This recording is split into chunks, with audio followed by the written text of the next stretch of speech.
Thank you, ladies and gentlemen. Welcome to another edition of 15 Minutes in WACSI, that special program that gives civil society actors the opportunity to share their ideas and insights on critical issues they are working on and that affect our society as a whole. Here we are in Sierra Leone.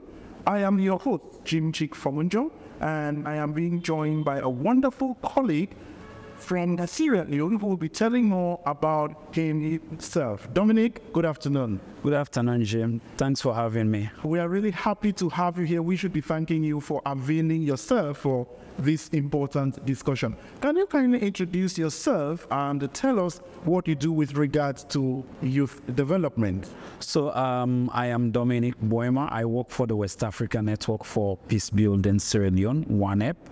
WANEP is an organization that focuses on 3 thematic areas in terms of intervention in Sierra Leone. So we work on women, peace and security, we work on early warning and response, and also we work on youth peace and security. So in terms of youth peace and security, we broadly engage young people to avoid conflict. And so we have school clubs that we establish in schools. We have MOU to work with universities that have peace and conflict as part of their programming in the universities. We have a kind of youth network under WANEP that we work with, that is youth organization or youth-led organizations that are working on peace building in Sierra Leone. So basically we ensure that they have thematic areas and strategies that focus on peace building in Sierra Leone. And our entire focus on the youth peace and security component is to ensure that young people are part of the peacemaking processes, conflict prevention processes in Sierra Leone, but equally supporting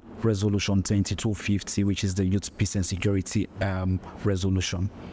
Absolutely formidable, and I really like the elaboration around, youth peace and security. And ladies and gentlemen, you will agree with me that across West Africa now, issues pertaining to youth development, youth contribution or effective contribution to the governance and the general development activities in our respective countries is something that is waning, and many are clamoring for that to actually happen. And if you ask me, a Cameroonian, that what is the situation of the youth in the country, or what are some of the challenges youth in this country face, I would quickly talk about the kush. But you are here and your focus is really about supporting these youth to be actors of peace building processes and more in the country. But beyond that, what are some of those underlying challenges that plague youth active involvement in development processes in your country? So I think basically, if we move away a little bit from peace building, there are so many issues that are affecting young people. And one thing I want to bring to this conversation with you, Jim, is that young people make a huge chunk of the population here in Sierra Leone, according to our, census report. And that means they have, a lot of, contribution to make to the advancement, whether it's economically, whether it's through social empowerment, whether it's through peace building. So young people in Sierra Leone are faced with issues like, for example, unemployment.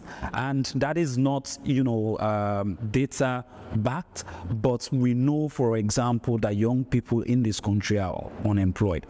Another thing that young people are faced with, there's a whole drive into entrepreneurship, but the access to finance by young people who are already into entrepreneurship or who are thinking about going into entrepreneurship, they really find it difficult to have access to finance. The next one, which you started with, is the drug abuse. It's on the increase, and even the current government is thinking about how to tackle drug abuse. So we have the introduction of tramadol previously, and now it's push on the rampage. And the other thing is actually stakeholders' engagement of young people across. So young people's participation, we've seen that it's high time young people are involved in every sector, not only peace building, but every sector that affects their life. But that is not happening, and that is a challenge. As long as we are not part of the conversation as young people on issues that are related to us, then it's tokenism. You are just deciding for yourself, and that is what happens currently. And the other critical issues affecting young people is a high wave of unprepared migration. So we have what we call temple run. A lot of young people are taking the risks to leave Sierra Leone, and that leads to brain drain in the country, and that also even affects the development. You know, when you how did you call it? Koporo? Temple run. Temple run. You know, in Nigeria they will say Japa. Japa, in yes. Cameroon they will say bush falling. In Ghana they will give it, you know, another name. And yes, so temple run is very high, you know, in Sierra Leone, and the government and other civil society organizations, including INGOs like IOM, are working hand in glove to tackle that issue. But it's still just, you know, young people are ready to take the risks just to seek green and pasture out of Sierra Leone. I like the fact that you hinted on some of the proactive, I could call it, measures that civil society actors or organizations are, you know, taking in an effort to respond to some of these challenges. But can you elaborate a little further on the role of civil society, or what civil society is actually doing in this country to ensure that these numerous challenges plaguing a key constituent of our population, the youth, are being addressed? So civil society across Sierra Leone are playing a critical role in addressing most of the challenges that I stated. So for example, and when issues about young people started in Sierra Leone, there was definitely not an organized way. So civil society advocated for the setting up of the National Youth Council. And the National Youth Council was established to ensure that youth issues are coherently taken from the grassroots level, that is the Chiefdom Youth Council level, to the National Youth Council, and then it can reach the stakeholders at national level. And that was passed. And currently, as we speak, there's a National Youth Council that is supposed to be a civil society wing that puts pressure on government to ensure that things that they promise for young people are delivered. Added to that, the whole commission was created called the National Youth Commission to also supervise the efforts of, you know, all other youth actors, youth-led organizations working for young people, and several other organizations are, for example, pushing for the implementation. Civil society organizations are now pushing for the implementation of the things that we have stated in the National Youth Policy. So our National Youth Policy was revised, I think, 2 years back. So we now have a National Youth Policy that is very new, but the implementation is challenging. So we're raising advocacy issues on that. And the Ministry of Youth Affairs, for example, is coming to set up what we call the Youth Empowerment Fund, and that Youth Empowerment Fund will definitely support the middle level manpower in Sierra Leone, and that is where the critical challenge of youth unemployment lies. And also civil society organizations are also pushing for the review and, you know, inclusion of new ways of doing things in terms of the technical vocational education in Sierra Leone. You'll find out that people are still maybe doing mentoring the same way that they used to do it 10, 20, 30 years back, without including the new approaches into the training curriculums at the various, you know, technical vocational institutes that we have across the country. So civil societies are doing quite a lot in terms of policy reformation, directly engaging young people, and then institutional operationalization to best serve young people in Sierra Leone. You know, the rich elaboration on the role civil society is playing in the country is really notable and quite commendable.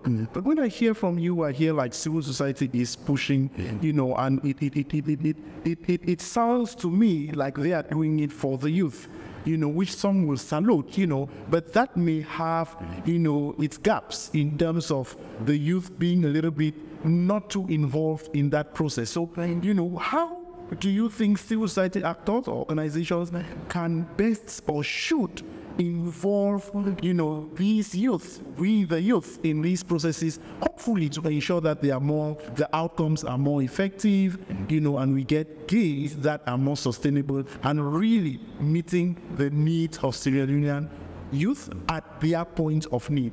Yeah, so basically, I think civil society would, like you stated, need to change some of their interventions and approach, especially when it comes to young people. They need to be involved quite a lot. That will create sustainability and ownership of whatever intervention, and then the results will be lasting. So for example, I would call for the bottom-top approach of, you know, engagement. We shouldn't be in our offices and plan for the youth without, you know, involving them. There's this saying that focuses on involving young people, that anything without us that is about us, and without us is not actually okay. So young people should be involved across every step or layers of the different intervention that civil society are doing.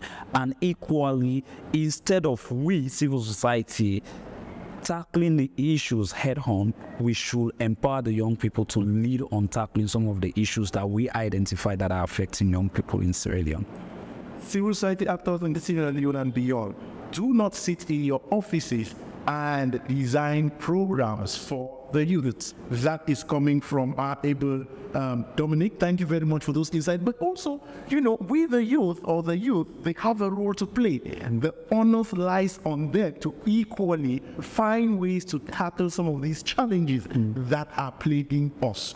What call, what message do you have for our Sierra Leonean brothers and sisters, you know, in terms when it comes to coming to the fore, taking that responsibility to be at the forefront of efforts geared towards addressing the challenges we face as young people? I would tell every young person in Sierra Leone that we are the now generation. And if the generation to come need to be better than this generation, then we have a role to play as young people. And this is clearly shown by every effort of the state. We have young people who've been appointed as ministers. That shows that this is our time. Wherever you are, you need to come on board. You need to be part of the development trajectory that is happening in Sierra Leone. And once you step up, you are showing way for the other young people that are behind you. So that would be my message for every young Sierra Leonean. That's what we talk fine plenty. Find me knock and for crew. Make we brother and sister they hear that. So to me brother and sister them way in a salon are the encouragement for the part of every small development in your community. Whosoever you find yourself, whether na Bo, whether na Freetown, whether na Kenema, whether na McKinney, or whether na you small, you know, university or college where you there, you need for the part of the development. You not only need for Ariana News, you not only need for Siamna newspaper, but you for the part of the conversation and you for even the part of the implementation. When we do that, we all would help for build salons for ourselves and for the one that we get for Cambia way. That's up sweet. I hope so when I don't hear and when I will take action for which we brother to come tell we. Dominic, it was really nice talking to you, and you on, you know, young people being appointed as ministers. That is something we are observing as a positive example here in Sierra Leone, and it will be the subject of our next discussion. So stay tuned, because we will be having Dominic on another episode of 15 minutes in WACSI to talk about young people in governance at high places in the county. What it means, what it takes, what we need to look out for. Thank you once again, Dominic. It was a pleasure having you. I'm talking to you, Jim. Thank you so much for having me. Thank you.